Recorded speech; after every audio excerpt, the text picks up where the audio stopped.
ಚರ್ಚೆನ ಮುಂದುವರಿಸೋಣ. ನಾನು ಜಯಚಂದ್ರ ಸರ್ ಹತ್ರ ಹೋಗ್ತಾ ಇದ್ದೀನಿ. ಜಯಚಂದ್ರ ಸರ್, ಈಗ ನಾಳೆ ದೆಹಲಿಯಲ್ಲಿ ನಡೆಯೋದೇನು? ನಿಮ್ಮ ಹೋರಾಟಕ್ಕೆ ಕೇಂದ್ರ ಮಣದು ಬಿಡುತ್ತೆ, ಹಣ ಬಿಡುಗಡೆ ಮಾಡಿಬಿಡುತ್ತೆ ಅಂತ ನಂಬಿಕೆ ಇದೆಯೋ, ಅಥವಾ ಇದು ರಾಜಕೀಯದ ಒಂದು ಪಾರ್ಟ್ ಅಂತ ಏನು ಆರೋಪ ಮಾಡ್ತಾ ಇದೆಯಾ? ಅದು ಇದೆ, ಬಟ್ ಇದು ಇದೆ ಅಂತ ಎರಡೂ ಹೇಳ್ತಿರೋ? ನೋಡಿ, ಒಂದು ನಾವು ಅಧಿಕಾರಕ್ಕೆ ಬಂದು 8-9 ತಿಂಗಳಾಗಿದೆ. ಅಧಿಕಾರಕ್ಕೆ ಬಂದು 8-9 ತಿಂಗಳಲ್ಲಿ ಮೊದಲನೇದಾಗಿ ನಮ್ಗೆ ಎದುರಾಗಿರ್ತಕ್ಕಂಥದ್ದು ಅಂತ ಹೇಳಿದ್ರೆ, ತೀವ್ರವಾದಂಥ ಬರದ ಹಿನ್ನೆಲೆಯಲ್ಲಿ ಕೇಂದ್ರ ಸರ್ಕಾರದ ಮಾನದಂಡದ ಪ್ರಕಾರನೇ ಕೇಂದ್ರದಿಂದ ಸಮಿತಿ ಬರಬೇಕು. ಸಮಿತಿ ಬಂದು ವರದಿಯನ್ನು ಕೊಟ್ಟಿದೆ. ಸುಮಾರು 28,000 ಕೋಟಿಗೂ ಹೆಚ್ಚು ಹಾನಿಯಾಗಿದೆ ಅಂತೇಳಿ ಹೇಳುವಾಗ ಅದಕ್ಕೆ ಸುಮಾರು 18,000 ರಿಂದ 19,000 ಕೋಟಿ ರೂಪಾಯಿನ NDRF ಅಲ್ಲಿ ರಾಜ್ಯ ಸರ್ಕಾರಗಳಿಗೆ ಕೊಡಬೇಕಾಗ್ತದೆ. ಆ ಕೊಡೋದ್ರಲ್ಲಿ ಆಗ್ತಾ ಇರ್ತಕ್ಕಂಥ ವಿಳಂಬ ಅಂತಕ್ಕಂಥದ್ದನ್ನ ಏನಾಗಿದೆ ಅಂತ ನೋಡಿ. 6-7 ತಿಂಗಳಾಗಿದ್ರು ಕೂಡ, ಸಮಿತಿ ಬಂದು 6-7 ತಿಂಗಳಾದ್ರೂ ಕೂಡ ಇದುವರೆಗಾಗಿ ಹಣವನ್ನು ಕೊಡಿಸೋದ್ರ ಬಗ್ಗೆ ಯಾವುದೇ ಥರವಾದಂಥ ಸಭೆ ನಡೆದಿಲ್ಲ. ಇವತ್ತು ಉನ್ನತ ಮಟ್ಟದ ಸಮಿತಿಯ ಸಭೆ ಆಗಬೇಕಾಗಿದೆ. ಆ ಸಮಿತಿ ಆಗೋದಕ್ಕಿಂತ ಪೂರ್ವದಲ್ಲಿ ಪ್ರಧಾನಮಂತ್ರಿಗಳನ್ನ ಮುಖ್ಯಮಂತ್ರಿಗಳು ನೋಡ್ತಾರೆ ಮತ್ತು ಹೋಮ್ ಮಿನಿಸ್ಟರ್ನು ಕೂಡ ನೋಡ್ತಾರೆ. ಇದುವರೆಗೆ ಸಭೆ ಆಗಿಲ್ಲ, ಹಣವನ್ನು ಕೊಡ್ತಕ್ಕಂಥ ಪರಿಸ್ಥಿತಿ ನಮಗೆ ಮುಂದಾಗಿಲ್ಲ.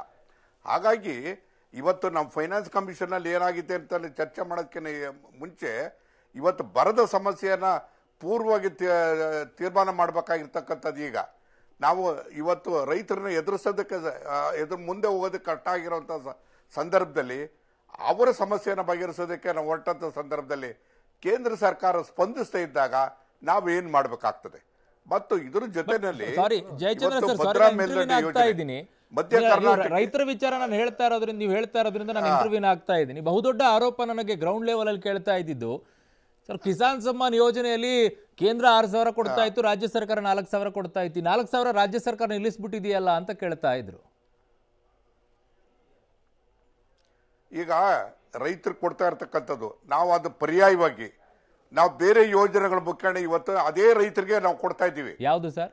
ನಾವು ಕೊಡ್ತಾ ಇರ್ತಕ್ಕಂಥದ್ದು ನಾವು ಗೃಹಲಕ್ಷ್ಮಿ ಯೋಜನೆ, ಅದೇ ಹೆಣ್ಮಕ್ಳಿಗೆ ಇವತ್ತು ಎಂಪವರಿಂಗ್ ದಿ ವುಮನ್ ಅವ್ರಿಗೆ ನಾವು ಕೊಡ್ತಾ ಇರ್ತಕ್ಕಂಥದ್ದು 2,000 ರೂಪಾಯಿ ಕೊಡ್ತಕ್ಕಂಥದ್ದು, 2,000 ರೂಪಾಯಿ ಕೊಡ್ತಾ ಇರ್ತಕ್ಕಂಥದ್ದು ಅದೇ ಮನೆಗಳಿಗೆ ಹೋಗ್ತದೆ, ಅದೇ ರೈತರಿಗೆ ಹೋಗ್ತದೆ.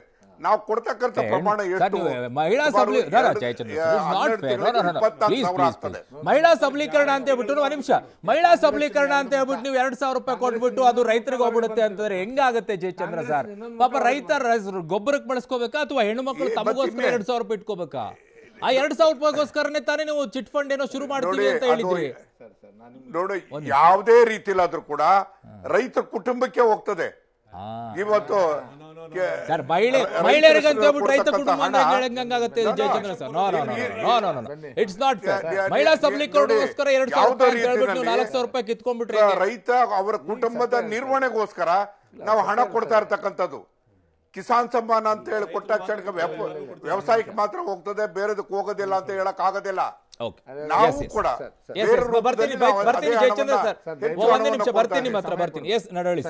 ಈಗ ಜಯಚಂದ್ರ ಅವರು ಕಾಂಗ್ರೆಸ್ಸಿನ ಇನ್ನೊಂದು ಮುಖನ ಬಿಚ್ಚಿಟ್ರು. ಏನು ಅಂದ್ರೆ ನಾವೇನು ರೈತರಿಗೆ ಕೊಡ್ತಿದ್ವಿ ಅದನ್ನು ಕಸ್ಕೊಂಡು ಅವ್ರಿಗೆ ಬೇರೆದ್ರಿಗೆ ಕೊಟ್ಟಿದ್ದೀವಿ ಅಂತ ಹೇಳ್ತಾ ಇದ್ರು. ಅಷ್ಟೇ ಬಿಟ್ಟರೆ ಬೇರೆ ಏನಿಲ್ಲ ಅವರು. ಎರಡನೇದು, ಈಗ ನೋಡಿ, ಅವರು ಮಾತಾಡುವಾಗ ಹೇಳ್ತಾ ಇದ್ರು ರೈತರ ಬಗ್ಗೆ ಬಹಳಷ್ಟು ಕಳಕಳಿಯನ್ನು ತೋರಿಸ್ತಾ ಇದ್ರು ಅವರು. ರೈತರಿಗೆ ಪಾಪ ಬರಗಾಲ ಬಂದ್ಬಿಟ್ಟಿದೆ ಅಂಥೇಳಿ. ನಾವಿದ್ದಾಗೂ ಬರಗಾಲ ಬಂದಿತ್ತು, ನಾವಿದ್ದಾಗೂ ಪ್ರವಾಹ ಬಂದಿತ್ತು. ನಾವು BJP ಸರ್ಕಾರ ಇದ್ದಾಗ ಯಡಿಯೂರಪ್ಪನ ಮುಖ್ಯಮಂತ್ರಿ ಆದ ತಕ್ಷಣ ಒಂಟಿಯಾಗಿ 30 ಜಿಲ್ಲೆಗೆ ಭೇಟಿ ಕೊಟ್ಟರು. ಒಂದು ನಿಮಿಷ, ನೀವು ಹಸಿರು ಶಾಲೆ ಹಾಕೊಂಡು ಬಂದಿದ್ದೀರಿ ನಾನು ಕೇಳ್ತಾ ಇದ್ದೀನಿ. 26 ಸಂಸದರಿದ್ದೀರಾ ಸರ್? 26 ಸಂಸದರು, 27 ಸರ್. JDS ನಿಮ್ ಜೊತೆಗೆ ಇರೋದ್ರಿಂದ 27 ಸಂಸದರು ಸರ್. ಒಂದ್ ನಿಮಿಷ ನಡಳಿ ಸರ್, ಪ್ಲೀಸ್ ಒನ್ ಸೆಕೆಂಡ್ ನಡಳಿ ಸರ್. 27 ಸಂಸದರನ್ನ ಇಟ್ಕೊಂಡು ರೈತರ ವಿಚಾರದಲ್ಲಿ ನೀವು ಅನುದಾನದ ತಾರತಮ್ಯ ಆಗಿದೆಯೋ, ಅದು ಫೈನಾನ್ಸ್ ಇದು ಮಾಡುತ್ತೋ, that is different. Okay, at least ಬರದ ವಿಚಾರದಲ್ಲಾದ್ರೂ ಕೂಡ ಹೋಗಿ ನಾವು ಕೇಳ್ಕೊಂಡು ಹಣ ಬಿಡುಗಡೆ ಮಾಡಿದೀವ್ರಿ ಅಂತ ಹೇಳೋ ತಾಕತ್ತು ಇಲ್ವಾ ಸಂಸದರಿಗೆ? ಹೇಳೋದಕ್ಕೆ ಬಿಡಿ. Yes please. ನನ್ಗೆ ಹೇಳೋದಕ್ಕೆ ಬಿಡಿ. ಯಾವುದೇ ಸಂದರ್ಭದಲ್ಲಿ ಬರ ಮತ್ತು ಪ್ರವಾಹ ಬಂದಾಗ ರಾಜ್ಯ ಸರ್ಕಾರದ ಮೊದಲನೇ ಕೆಲಸ ತನ್ನ ಖಾತೆಯಿಂದ ಇಮಿಡಿಯೇಟ್ ಆಗಿ ಹಣ ಕೊಟ್ಟು ಬಿಡುಗಡೆ ಮಾಡಿದ್ದಾರೆ. ಒಂದೇ ನಿಮಿಷ ಸರ್, ನನಗೆ ಅವಕಾಶ ಕೊಡಿ Please, ಸರ್ ಮಾತಾಡಕ್ಕೆ. ಅವ್ರು ಕೊಟ್ಟರು ಕೊಟ್ಟಿದೆ, 105 ಕೋಟಿ ಕೊಟ್ಟಿದೆ ಸರ್. ಅದನ್ನ. ಸರ್ ಒಂದೇ ನಿಮಿಷ, 105 ಕೋಟಿ NDRF ಕೊಟ್ಟಿದ್ರಿ, ಹಣ ಕೊಟ್ಟಿದೆ. 105 ಕೋಟಿ ಕೊಟ್ಟಿದ್ರಿ. ನಾವು ಕೊಟ್ಟಿದ್ದು ಹೇಳ್ತೀನಿ ಸರ್. ಪ್ರವಾಹ ಬಂದಂತ 105 ಕೋಟಿ ಅಲ್ಲ. ಸಂದರ್ಭದಲ್ಲಿ, ಪ್ರವಾಹ ಬಂದಂತ ಸಂದರ್ಭದಲ್ಲಿ 24 ಗಂಟೆಯಲ್ಲಿ ಯಾರ ಮನೇಲಿ ನೀರು ಹೋಗ್ತಿದೆ ಅವನಿಗೆ 10,000 ರೂಪಾಯಿ 24 ಗಂಟೆಯಲ್ಲಿ ಆ ಬಡವನ ಮನೆಗೆ ಅಕೌಂಟಿಗೆ ದುಡ್ಡು ಹಾಕ್ತಕ್ಕಂಥ ಕೆಲಸ ನಾವು ಮಾಡಿದ್ವಿ. ಅದಲ್ಲದೆ ಪ್ರತಿ ಹೆಕ್ಟರ್ಗೆ NDRF ನಾರ್ಮ್ಸ್ ಪ್ರಕಾರ ಏನು ಹಣ ಫಿಕ್ಸ್ ಆಗಿತ್ತು, ಮಳೆಯಾಶ್ರಿತ ಬೆಳೆಗೆ 6,800 ರೂಪಾಯಿ ಇತ್ತು ನಾವಿದ್ದಾಗ NDRF, ನಾವು 13,600 ರೂಪಾಯಿ ಕೊಟ್ವಿ. 60 ದಿನದಲ್ಲಿ 2 ಕಂತಲ್ಲಿ ಕಂಪ್ಲೀಟ್ ಮಾಡಿದ್ವಿ. ನೀರಾವರಿ ಬೆಳೆಗಳು 13,500 ಇತ್ತು, 11,500 ಆ್ಯಡ್ ಮಾಡಿ 25,000 ರೂಪಾಯಿ ತಕ್ಷಣ ರೈತರು ಬಿಡುಗಡೆ ಮಾಡಿದ್ದೀವಿ. 18,000 ರೂಪಾಯಿ ಬಹುವಾರ್ಷಿಕ ಬೆಳೆಗಿತ್ತು, 10,000 ರೂಪಾಯಿ ಆ್ಯಡ್ ಮಾಡಿ 28,000 ರೂಪಾಯಿ ತಕ್ಷಣ ಬಿಡುಗಡೆ ಮಾಡಿ ಆಮೇಲೆ ಕೇಂದ್ರ ಸರ್ಕಾರಕ್ಕೆ ನೋಡಿ ನಾವು ರೈತರಿಗೆ ಕೊಟ್ಟಿರ್ತಕ್ಕಂಥ ಲೆಕ್ಕಪತ್ರನ ವಿತ್ UC ಸರ್ಟಿಫಿಕೇಟ್ನ ಸೆಂಟ್ರಲ್ ಗೌರ್ಮೆಂಟ್ ಈಗ ಯಾಕೆ ಕೇಳ್ತಾ ಇಲ್ಲ? ಸರ್, ಅದಕ್ಕೆ ನಿಯಮ ಈಗ ಇದೆ, ಯಾಕೆ ಕೇಳ್ತಾ ಇಲ್ಲ? ನಿಯಮ ಇದೆ. ಸಂಸದರು ನೀವು ಭೇಟಿ ಆದ್ರೂ ಸಿದ್ದರಾಮಯ್ಯ ಆಗ್ಬೋದಾಗಿತ್ತಲ್ಲ ಸರ್? ಇಲ್ಲಿ ಕುತ್ಕೊಂಡು ಸಿದ್ದರಾಮಯ್ಯನವರು ಮುಖ್ಯಮಂತ್ರಿ, DK ಶಿವಕುಮಾರ್ ಉಪಮುಖ್ಯಮಂತ್ರಿ ಹೇಳಿದ ತಕ್ಷಣ ಕೊಡಕ್ ಆಗೋದಿಲ್ಲ. ಅದಕ್ಕೆ ಸಂಸದರಿಗೆ ಜವಾಬ್ದಾರಿ ಇಲ್ವಾ? ನೀವು ಸಂಸದರಿಗೆ ಜವಾಬ್ದಾರಿ ಇಲ್ವಾ? ನೀವು ಸಂಸದರಿಗೆ ರೈತರಿಗೆ ರಾಜ್ಯದ ಬಗ್ಗೆ ಕಾಳಜಿ ನೋಡಿ, ಇಲ್ವಾ? ನೀವು ರೈತರಿಗೆ ಸಂಸದರಿಗೆ ರೈತರ ಬಗ್ಗೆ ಕಾಳಜಿ ರೈತರಿಗೆ ಇಲ್ವಾ? ಬಿಡುಗಡೆ ಮಾಡಿಬಿಟ್ಟು ಆಮೇಲೆ ನೀವು ಕೇಂದ್ರ ಸರ್ಕಾರ ನೀವು ಕೇಳಬೇಕಲ್ಲ ಸರ್. ನೀವು ಒಂದು ನಿಯೋಗಾದ್ರೂ ಹೋಗ್ಬೇಕಾಗಿತ್ತಲ್ವಾ? ದಿವಾಳಿ ಎದ್ದಿದ್ದೀರಿ. ಅಲ್ಲ, ಸಂಸದರು ಒಂದು ನಿಯೋಗಾದ್ರೂ ಹೋಗ್ಬೋದಾಗಿತ್ತಲ್ಲ ಕೇಂದ್ರವನ್ನ ಕೇಳಕ್ಕೆ. ಕರ್ನಾಟಕದ ಹಣಕಾಸು ವ್ಯವಸ್ಥೆ ಹಾಳು ಮಾಡಿದ್ರಿ. ಸಂಸದರು ಜವಾಬ್ದಾರಿಯನ್ನು ನಿಮಗೆ ನಿಭಾಯಿಸಿದ್ರ? ಸಂಬಳ ಕೊಡೋದಕ್ಕೆ ದುಡ್ಡಿಲ್ಲ. ಸಂಸದರು ನಿಭಾಯಿಸಿದ್ರ ನಿಮ್ಮ ಶಾಸಕರುಗಳೇ ಉಗಿತಾ ಇದಾರೆ ನಿಮ್ಗೆ. ನಡಳಿ ಸರ್, ಸಂಸದರು ತಮ್ಮ ಇಲ್ಲಿ ಜವಾಬ್ದಾರಿ ಬಂದ್ಬಿಟ್ಟು ನಿಭಾಯಿಸಿದ್ರ? ನೀವು ಜನರ ಹತ್ರ ಮುಖ ಉಳಿಸ್ಕೊಳ್ಳೋದಕ್ಕೆ ಮೋದಿ ಅವ್ರ ಮೇಲೆ ಹೇಳ್ತೀರಿ. ನಡಳಿ ಸರ್, ಮೋದಿ ಅವರು ಬಿಡುಗಡೆ ಅಲಿಗೇಷನ್ ನೀವು ಮಾಡ್ಕೊಳ್ಳಿ ಫೈನಾನ್ಸ್ ಪೊಲಿಟಿಕಲಿ. ಕಮಿಷನ್ ಸಂಸದರು ತಮ್ಮ ಜವಾಬ್ದಾರಿಯನ್ನು ನಿಭಾಯಿಸಿದ್ದಾರೆ. ಇಂಡಿಪೆಂಡೆಂಟ್ ಸಂಸ್ಥೆ ಮೇಲೆ ನೀವು ನಂಬಿಕೆ ಜಂಪ್ ಇದೆ ಮಾಡ್ತಾ ಇದ್ದೀರಾ? ಸರ್ಕಾರಕ್ಕೆ ನೀವು ನಂಬಿಕೆ ಪಲಾಯನ ಇದೆ ಇಲ್ವಾ? ಮಾಡ್ತಾ ಇದ್ದೀರಾ? ನನ್ನ ಪ್ರಶ್ನೆಯಿಂದ ಪಲಾಯನ ಮಾಡ್ತಾ ಸರ್, ಇದ್ದೀರಾ? ನಾನು ಪಲಾಯನ ಮಾಡ್ತಾ ಇಲ್ಲ. ಸಂಸದರು ತಮ್ಮ ಜವಾಬ್ದಾರಿಯನ್ನು ನಾವು ನಿಭಾಯಿಸಿದ್ರ? ಕೊಟ್ಟಿದ್ದೇವೆ. ಸಂಸದರು ನಾವು ತಮ್ಮ ಕೊಟ್ಟಿದ್ದೇವೆ. ಜವಾಬ್ದಾರಿ ನಿಭಾಯಿಸಿದ್ರ? ನಾನು- ಕೊಟ್ಟಿದ್ರಿ. ನಾನು ಇವತ್ತು ಬಹಿರಂಗವಾಗಿ ಈಗ ಕಾಂಗ್ರೆಸ್ಗೆ ಸವಾಲು you are jumping. You are jumping.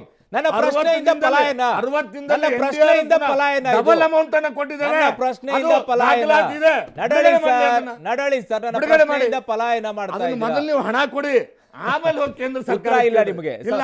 ಸಂಸದರ ವಿಚಾರದಲ್ಲಿ ನಿಮ್ಗೆ ನೀವು ಉತ್ತರ ಇಲ್ಲ. ರಾಜಕಾರಣ ಮಾಡ್ಬೇಕು. ಅಲ್ಲ, ನೀವು ರಾಜಕಾರಣ ಮಾಡಿಲ್ವಾ? ನೀವು ರಾಜಕಾರಣ ನೀವು ಮಾಡ್ಬೇಕು. ರಾಜಕಾರಣ ಮಾಡಿಲ್ವಾ? ಗಾಂಧಿ ಸ್ಟ್ಯಾಚ್ಯೂ ಮೇಲೆ ಕೂತ್ಕೊಳ್ರಿ ವಿಧಾನಸೌಧದ ಮುಂದೆ. ಅದು ಬಿಟ್ಬಿಟ್ಟು ನನ್ನ ಪ್ರಶ್ನೆಗೆ ನೀವು ಬೇಕಾಗಿರೋದು ನನ್ನ ಸೋನಿಯಾ ಗಾಂಧಿ ಪ್ರಶ್ನೆಗೆ ಅವ್ರಿಗೆ ಉತ್ತರ ಬೆಟ್ಟಕ್ಕೆ. ಕೊಡೋಕೆ ಸೋನಿಯಾ ನಡಹಳ್ಳಿ ಗಾಂಧಿ ಸರ್ ಅವ್ರಿಗೆ ಹತ್ರ ಬೆಟ್ಟಕ್ಕೆ ಉತ್ತರ ಜಂತರ್ ಇಲ್ಲ. ಮಂತರ್ ಹೆಸರು ಹೇಳ್ತೀರಿ. ನನ್ನ ಪ್ರಶ್ನೆಗೆ ಉತ್ತರ ಕೊಡೋಕೆ ಅರೆ, ನಡಹಳ್ಳಿ ನಾನು ಸರ್ ಹತ್ರ ready ಉತ್ತರ ಇದ್ದೀನಿ ಇಲ್ಲ. ಸರ್. ಉತ್ತರ ಕೊಡಿ ಸರ್, ಸಂಸದರು ತಮ್ಮ ಜವಾಬ್ದಾರಿ. ನೋ, ನನ್ನ ಪ್ರಶ್ನೆ ಅದಲ್ಲ. ಅವರ ಅಂಕಿ ಸಂಖ್ಯೆಗಳಿಗೆ ನಾನು ಚಾಲೆಂಜ್ ಅದನ್ನೇ ಹೇಳ್ತಾ ಇರೋದು. You are running. ನನ್ನ ಪ್ರಶ್ನೆಯಿಂದ ಓಡೋಗ್ತಾ ಇದೆ. ನಿನ್ನೆ ಹೇಳಿದ್ರಲ್ಲ ಅವ್ರ ಅಂಕಿ ನನ್ನ ಅಂಕಿ ಪ್ರಶ್ನೆಯಿಂದ ಸಂಖ್ಯೆ ಓಡೋಗ್ತಾ ಇದೆ. ಹೇಳಿ ಸರ್, ಹೇಳಿ ನನ್ನ ಉತ್ತರ. ಪ್ರಶ್ನೆ ಹೇಳಿ ಸಿಂಪಲ್. ಸರ್, ಹೇಳಿ ಸರ್. ಸಂಸದರ ತಮ್ಮ ಜವಾಬ್ದಾರಿಯನ್ನು ನಿಭಾಯಿಸಿದ್ರ? ಖಂಡಿತವಾಗ್ಲು ಕೇಳ್ತೀನಿ. ಖಂಡಿತವಾಗ್ಲು ಅದು ಖಂಡಿತವಾಗ್ಲು ನೀವು ನಾವು ಏನ್ ಹೇಳ್ತೇವೆ, ವಾಪಸ್ ಬರ್ತೀನಿ. ನೀವು ರಾಜ್ಯ ಸರ್ಕಾರ ಮೊದಲು ಕೊಡ್ರಿ. ನೋಡಿ, ಅಲ್ಲಿ ಮತ್ತೆ ಬಂದ್ರು, ವಾಪಸ್ ಬಂದ್ರು ಅಲ್ಲಿಗೇನೆ. ಒಂದೊಂದು ವಿರಾಮ ತಗೊಳ್ತೀನಿ. ಇನ್ನೊಂದು ಕಡೆಗೆ ರಾಜ್ಯ ಸರ್ಕಾರ ಕೊಟ್ಟ, ಒಂದ್ ನಿಮಿಷ ನಡಳಿ ಸರ್, ರಾಜ್ಯ ಸರ್ಕಾರವು ಕೂಡ ನಿನ್ನೆ ಹೇಳ್ತು 1,87,000 ಕೋಟಿ ನಷ್ಟ ಆಗಿದೆ ಅಂತೇಳಿ. ಅವರೇ ಕೊಟ್ಟಂತ ಒಂದು ಡಾಕ್ಯುಮೆಂಟ್ ವಿಚಾರದಲ್ಲಿ ನಾನು ಇವತ್ತು ಮಾತಾಡಬೇಕು. ಉತ್ತರ ಕೊಡ್ಲಿಲ್ಲ ನಂಗೆ. ಇವತ್ತು ಕೇಳ್ತೀನಿ, ಇವತ್ತಿನ ಕಾಂಗ್ರೆಸ್ನ ವಕ್ತಾರರು ಅದಕ್ಕೆ ಉತ್ತರ ಕೊಡ್ತಾರಾ